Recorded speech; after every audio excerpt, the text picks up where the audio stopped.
have told me that when Alex was giving his Braveheart speech about Fab, that I would be one day standing next to him, side by side, linking arms, you would call me a criminal. You'd call me a criminal, dude. Dogpound, welcome back. Week 12. Here we are in Animal Control. I'm joined by my host, Andrew Salvos, also known as Kamish.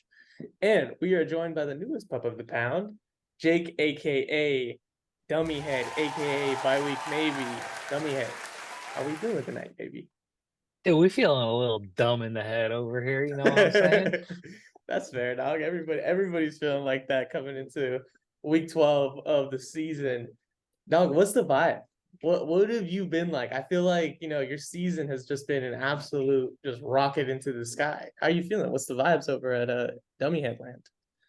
Yeah, over in Dummy Headland, I kind of wake up every morning and piss excellence. I there's not much for me to do over here. My team kind of plays itself. I'm rocking it, and they're rocking with me. You know what I'm saying? Hey I man, I feel mean it. you're second place for a reason.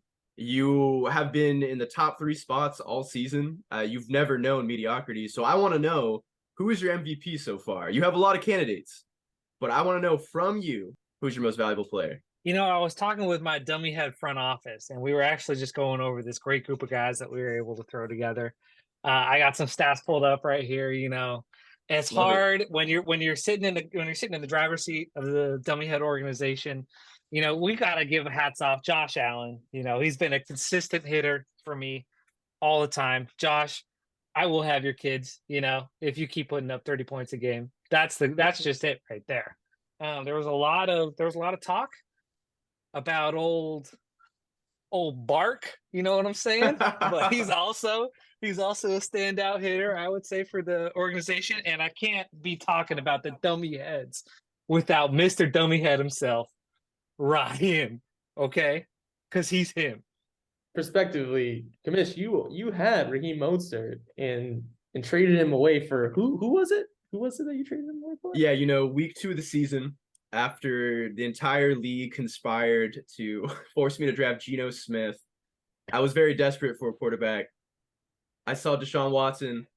I saw my waiver wire fodder and Raheem Mostert picked her. I think drafted him 14th round. I said, this guy's injury prone. He will never be him. Jeff Wilson Jr. will probably take the reins. There's some rookie running back named Devon Achane.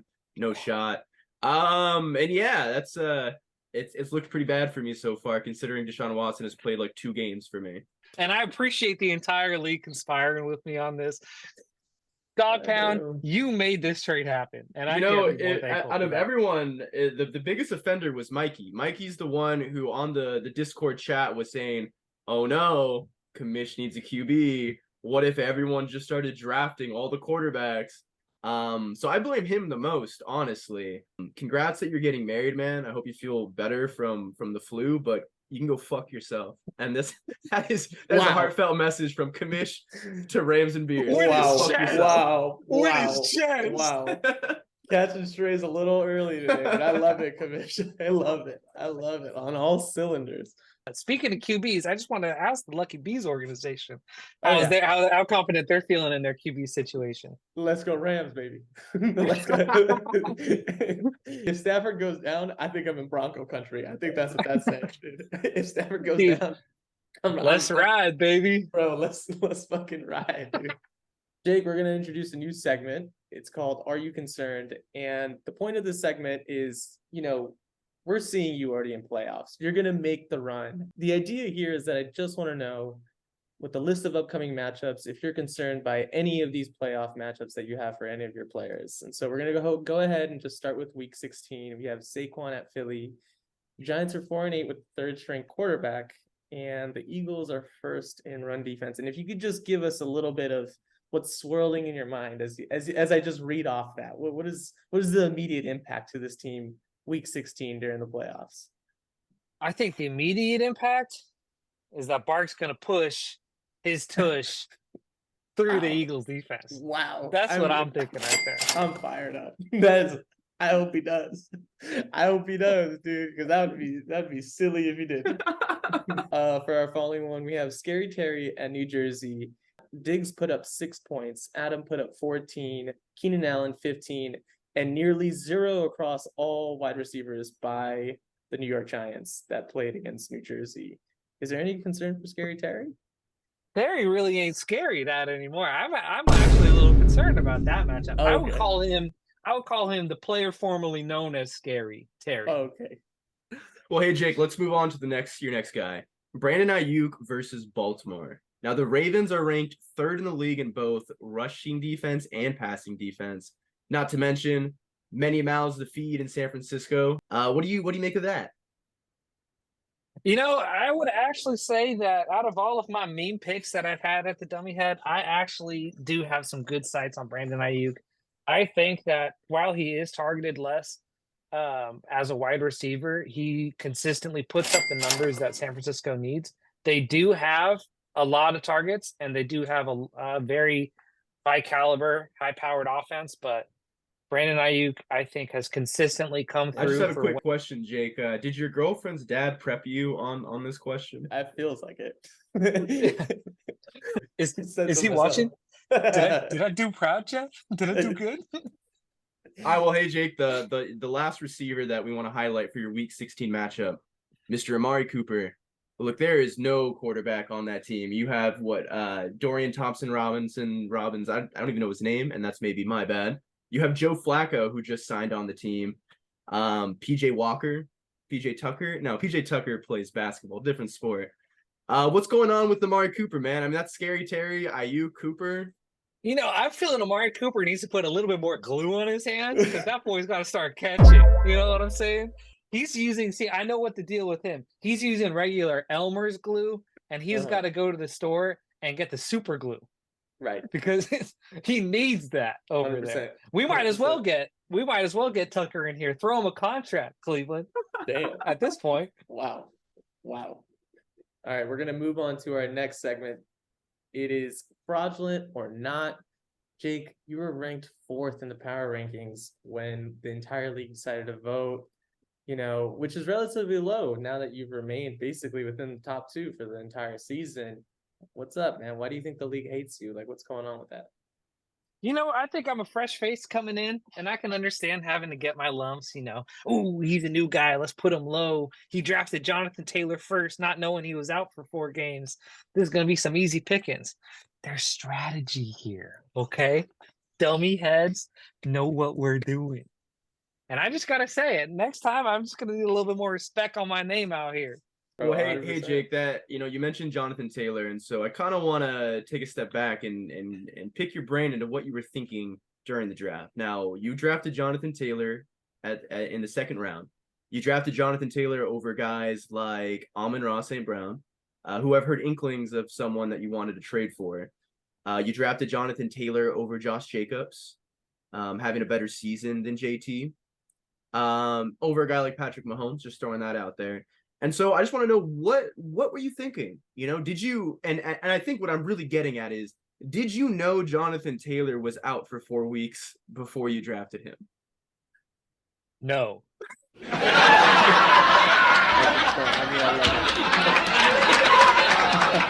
had no idea. Found out after the fact. Found out after the draft. The draft had ended. Oh, and I was like, well, I should look up some of these players that I drafted. I heard a lot of Jonathan Taylor chirping in the talk, and I was like, all right. It's fair, man. Unbelievable, man. I think this is a perfect time to start to pivot into one of our favorite segments, Catching Strays. This is your moment to really pin it to a guy in the league. If you want to just fire off, feel free to, dude. But by all means, the stage is yours. The mic is yours. Let it rip, dog. This might be a weird Catching Strays segment. I want to thank you, Kamish.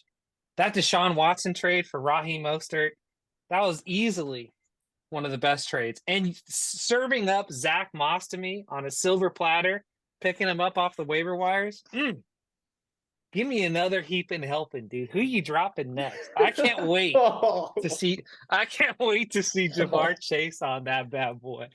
Lucky Bees. I mean, they're complete frauds. They have no business being where they're at right now. I think that the only reason Ken is where he is he's gone around and solely intimidated everybody into trading with him, which you don't have to do. You can call somebody 911 if you feel threatened. in trade talks with Lucky Wow. Bees. You can go ahead and call that right there. Jake, who was your rival during rivalry week? I believe it was Rex Kwando was my I don't even rival. know. You don't even know. That's how little that I man didn't- means to you. I don't deal with anybody that's below me in the rankings. It could be Rex Kwando. It could be Kamish. It could be anybody.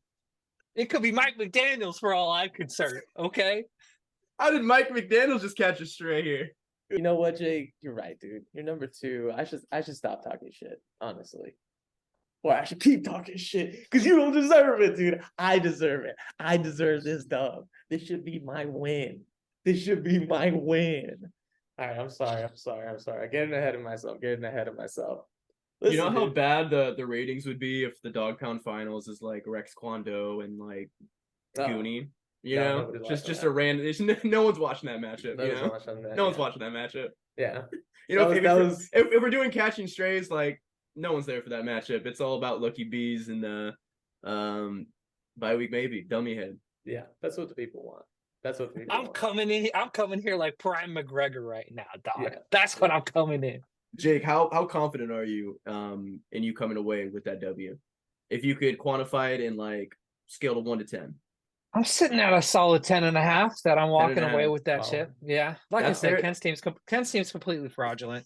If you're this confident, can we up the wager a little bit? And you know, in the event that you and Ken face off in the championship, would you be willing to bet a 4 Loco chug? The loser has to drink a 4 Loco chug. Oh, 4 Loco sounds kind of intense. But then again, Kenny doesn't have a QB. And I don't think he's gonna get one either. I think he's rolling with old Matty Two Horns over there. What makes you think that there won't be any viable quarterbacks available for him to pick up, Jake? What are you hinting at here?